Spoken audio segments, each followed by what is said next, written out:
emisora, en este caso va a ser eso, demanda al gobierno nacional por una repetición de una suma de dinero que tuvo que abonar como una especie de recargo.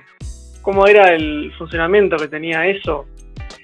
Básicamente se trataba de poseer un contrato de inversión de fondos radicado en el exterior y había hablado con el Banco Central, o sea, le había dicho sobre este contrato que había firmado, en donde básicamente efectuaba la importación de automóviles y camiones propios para el desarrollo de su giro empresarial. A raíz de esto, en esa época se sancionaron 2 decretos específicos. El primero, el decreto 5.153 del año 55, que establecía recargos de cambio sobre la importación de automóviles, y por otro lado el decreto 2.238 del mismo año, que obligaba al accionante a pagar un gravamen extraordinario sobre la importación de mercaderías. Entonces, ¿qué ocurrió?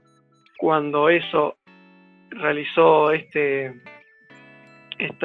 importación, el Estado le cobró un recargo y, bueno, como ya mencioné, como mencionan los decretos de por sí. Bueno, a su vez, los argumentos que establecía eso, ¿cuáles eran, Nati? En primer lugar, lo que decía era que era un decreto que en su momento, cuando ocurrió todo esto, no estaba vigente. Entonces hablaba de una suerte de aplicación retroactiva y que obviamente era inconstitucional. O sea, como bien sabemos, la materia tributaria es súper taxativa y tiene mucho que ver además con lo que es la línea de tiempo, y, o sea, que tiene que estar vigente en el momento, porque si no sería una aplicación retroactiva de un impuesto que en su momento no estaba vigente. Ese era el primer argumento que tenía por parte de eso. También, por otro lado, hablaba de un impuesto que era de carácter confiscatorio, porque en realidad esto no tenía que ver con lo que sería su core business o su giro empresarial, como decía Tommy. Entonces, básicamente, esos eran los argumentos de parte de eso.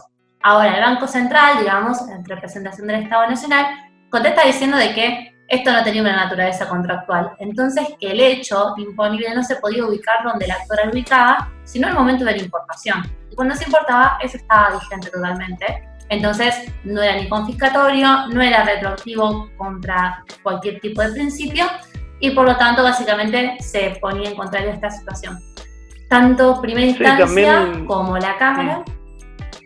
Nati, también recuerdo que uno de los argumentos era que el contrato se había realizado previo a la entrada de vigencia de los decretos leyes. Entonces, decían que, bueno, el tributo, que no se veía obligada a abonar ese tributo para poder despachar los vehículos en cuestión. Pero sí, ¿qué decía la primera instancia en apelaciones?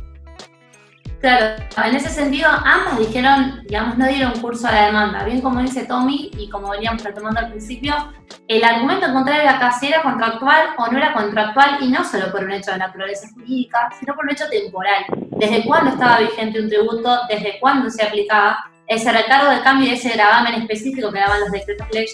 Hablamos de decreto ley porque eran del año 55 y hablamos de decretos leyes porque estábamos con una dictadura militar. Entonces, en ambos casos, digamos, tendría que haber entrado en vigencia el momento del hecho imponible. Acá la duda era, si es extracontractual, el hecho imponible podría haberse configurado cuando la ley estaba vigente, o sea, el interés para el país. Si era contractual, el hecho imponible era previo. Entonces, tanto primera instancia como segunda instancia, lo que dijeron fue, no hay acogida a la demanda, esto no tiene ninguna aplicación retroactiva, y lo interesante es por qué lo dice, y es el fundamento que da la Corte. ¿Se va? Básicamente, cuando el fallo llega a nuestro máximo tribunal federal, la Corte termina sentenciando que el tratado que celebró Argentina con los Estados Unidos y los decretos leyes tienen igual jerarquía de rango.